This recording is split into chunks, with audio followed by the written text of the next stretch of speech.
आजकल cyber crimes बहुत ज़्यादा बढ़ रहे हैं और अब एक नए तरीके का क्राइम हमारे सामने आया है जिसका नाम है साइबर किडनैपिंग। तो दोस्तों ये क्या होता है, कैसे करा जाता है और इससे हम कैसे बच सकते हैं, ये सब जानने के लिए इस वीडियो का एंड तक जरूर देखना। नमस्ते दोस्तों, मेरा नाम है गौरव राजपूत और आज हम बात करने वाले हैं साइबर किडनैपिंग के बारे में। रिसेंटली एक इंसिडेंट हुआ है यूएसए के अंदर। वहां पर एक बच्चा था 17 साल का जो कि चाइना से बिलोंग करता था, बट वो यूएसए में पढ़ता था।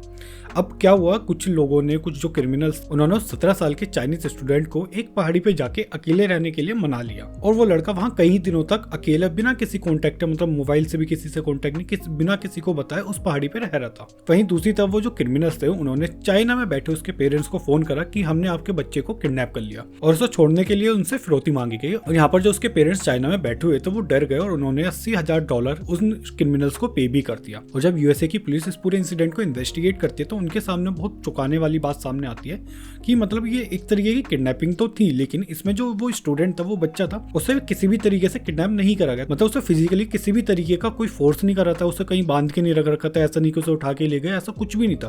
वो जो स्टूडेंट था बिल्कुल अपनी मर्जी से वहां पर उस पहाड़ी पर रह रहा था और इतने दिन तक ना उसने अपने किसी दोस्त से, ना अपने पेरेंट्स से, ना किसी और जानने वाले से कॉन्टेक्ट करा था। तो ऐसे पूरा इंसिडेंट हुआ था। आपको इस इंसिडेंट से पता चल गया होगा साइबर किडनैपिंग क्या होती है। तो साइबर किडनैपिंग के अंदर कोई भी जो क्रिमिनल्स होते हैं वो विक्टिम को फोन करके या उसे किसी भी तरीके से ब्लैकमेल करके या किसी भी तरीके से उसे एक जगह पर बंद कर देते हैं। मतलब करते नहीं है, फिजिकली बंद नहीं करते, मतलब उससे ऐसे कह देते कि आपको आइसोलेशन में रहना है, चाहे उसे ब्लैकमेल कर रहे हैं, चाहे कुछ भी कर रहे हैं। इसी तरीके से मतलब वो जो विक्टिम है वो एक आइसोलेशन में अकेले विदाउट किसी कॉन्टैक्ट रहता है और वहीं उसके जो जानकार होते हैं, उसके रिश्तेदार होते हैं, पेरेंट्स होते हैं, उन्हें फोर्स करा जाता है उसके बदले फिरौती देने के लिए।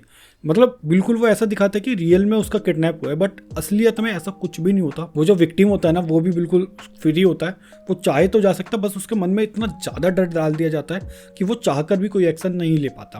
और उसके जो पेरेंट्स होते हैं या उसके रिश्तेदार होते हैं उसे इतना डरा दिया जाता है कि आपने नहीं करा तो आपके बच्चे को मार दिया जाएगा, कुछ भी इस तरीके से करके उनसे पैसे निकाले जाते हैं। लेकिन आप सोच रहे हो कि आप या आपका कोई जानकार इतना बुद्धू तो नहीं हो सकता या ऐसा तो नहीं होगा, लेकिन सच्चाई कुछ और है। मैं आपको बताता हूँ। मान लीजिए कोई बच्चा है, वो 17-18 साल का है, उसने सिगरेट पिया या फिर उसने अल्कोहल का कंजम्पशन करा है। हालांकि ये दोनों चीजें गलत है, उसे 18 साल से पहले, 21 साल से पहले ये चीजें नहीं करनी चाहिए, बट वो अपने दोस्तों के इन्फ्लुएंस में आके किसी भी वजह से वो ऐसी कुछ हरकतें करता है। अब उसके मन में तो डर है और ऐसे में ये सब करते हुए कोई उसकी वीडियो बना ले और उसे ब्लैकमेल करे कि तूने मेरी बात नहीं मानी तो तेरे पेरेंट्स को दिखा दिया जाएगा, तेरे रिश्तेदारों को मैं ये वीडियो सेंड कर दूं। तो ऐसे में वो जो बच्चा होगा ना, वो डर के मारे कि हाँ भाई मुझे मेरे पेरेंट्स बहुत मारेंगे, डांटेंगे, या किसी भी वजह से वो उस व्यक्ति की बात मानने लग जाएगा। और ऐसे में अगर वो उससे कह दे कि तुझे 3 दिन तक अपने रूम में रहना है या 3 दिन तक तो कहीं नहीं जाना, किसी से बात नहीं करनी, फोन नहीं उठाना, तो वो ऐसे में करने के लिए मजबूर हो जाएगा और वहीं दूसरी तरफ उसके पेरेंट्स से डरा के पैसे ले लिए जाएंगे। ये तो मैं एक छोटा सा एक एग्जाम्पल दे रहा हूँ, ऐसा कुछ भी हो सकता है। ये तो एक छोटी सी मतलब सिगरेट की बात है या फिर कोई अल्कोहल कंजम्पशन की, और भी कोई बड़ी गलती कोई बच्चे कर देते हैं। तो ये सब फायदा उठा के कोई गलत ना करे। तो इसके लिए आपको अपने बच्चों को, अपने जानकार को इन सब चीजों के बारे में बताना चाहिए कि साइबर किडनैपिंग कितना खतरनाक हो सकता है। अब बात करते हैं दोस्तों साइबर किडनैपिंग से बच कैसे सकते, और ये सबसे जरूरी है और इसे बिल्कुल ध्यान से आप देखना। साइबर किडनैपिंग के अंदर जो क्रिमिनल्स होते हैं ना, उनके पास आपकी सारी इंफॉर्मेशन होती है।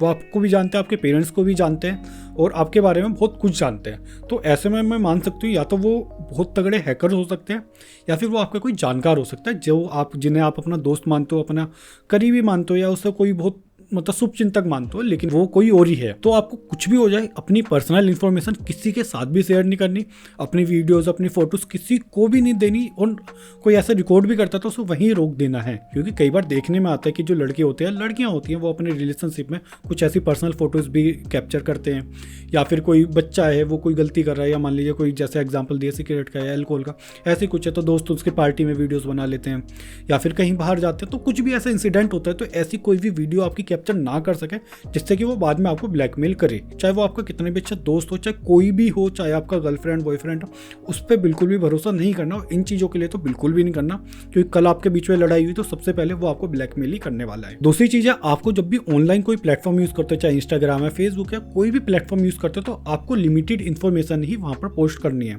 ऐसा नहीं कि आप घूमने जा रहे हो तो उसकी इन्फॉर्मेशन दे दी, या आप कुछ करने जा रहे हो तो मतलब हर एक का अपडेट आपको नहीं देना। आपको अपनी प्राइवेसी खुद बचा के रखनी है।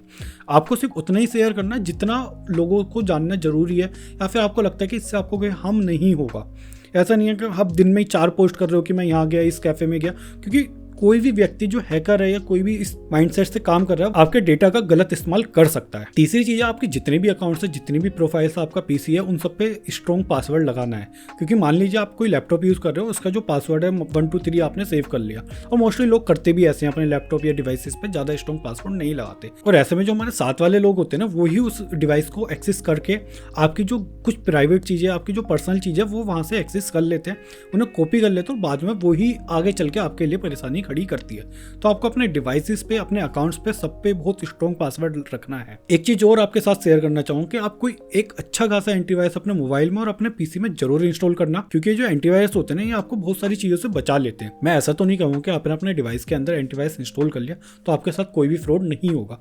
आपके साथ फ्रॉड होने के चांसेस जब भी उतने ही है, बट जो कुछ हैकर्स जो वायरस डालते हैं या कोई ऐसा कोड डालते हैं या कुछ भी इस तरीके की गड़बड़ करते हैं, तो उससे एटलीस्ट आप बाय डिफॉल्ट बच जाते हो। फिर मतलब आपने कुछ गलती करी तो फंसोगे। बाय डिफॉल्ट जो आपका कंप्यूटर है, आपका जो एंटीवायरस है, वो आपके डिवाइस को, आपके डेटा को सेव करता है। आप इन सब चीज़ों का ध्यान रखना। साइबर किडनैपिंग, साइबर क्राइम से बिल्कुल बच के रहना, और अपने जानकार के साथ भी ये वीडियो जरूर शेयर करना, कहीं उनके साथ कोई ऐसा इंसिडेंट ना हो जाए। और आज की वीडियो में इतना ही। अगर आपको कुछ पूछना, कुछ समझना है तो आप नीचे कमेंट बॉक्स में लिख सकते हैं। मिलते हैं आपसे अपनी अगली वीडियो में।